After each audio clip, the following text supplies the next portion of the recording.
The 2002 September 24 గుజరాత్లోని గాంధీనగర్లో ఉన్న స్వామి నారాయణ అక్షర్ధామ్ ఆలయంపై జరిగిన భయంకరమైన ఉగ్రదాడి. అవును, ఆ రోజు అసలు ఏం జరిగింది, ఎలా జరిగింది, దీని వెనుక ఎవరెవరున్నారు, గుజరాత్ అల్లర్లకు ఈ అటాక్కి ఉన్న సంబంధం ఏంటి, చరిత్ర చెప్పని నిజాలు ఏంటి, ఇవన్నీ మనం ఈ వీడియోలో మాట్లాడుకోబోతున్నాం.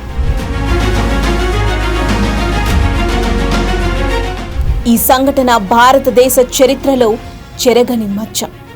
33 మంది అమాయకులు ప్రాణాలు కోల్పోయారు, 80 మందికి పైగా గాయపడ్డారు. దాని నుంచి 2 యువకులు ముర్తాజా హఫీజ్ యాసిన్, అఫ్రజ్ అలీ మహమ్మద్ ఫరూక్ దిగారు.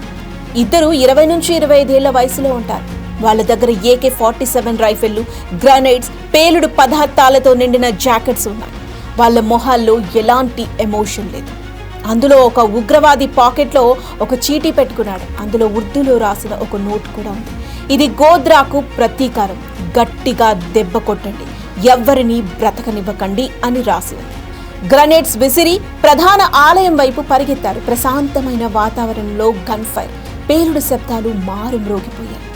ఈ గందరగోళంలో అక్షర్ధామ్ స్టాఫ్ అసాధారణ ధైర్యం చూపించారు. టెంపుల్ సూపర్వైజర్ కోద్ సింహ్ జాదవ్ నేతృత్వంలో సిబ్బంది 200 అడుగుల వాక్వే దాటి ప్రధాన ఆలయ 15 అడుగుల గేట్లను మూసివేశారు. ఈ తెలివైన నిర్ణయం వల్ల ఆలయంలో ప్రార్థనలు చేస్తున్న 35 మంది భక్తులు సురక్షితంగా ఉన్నారు.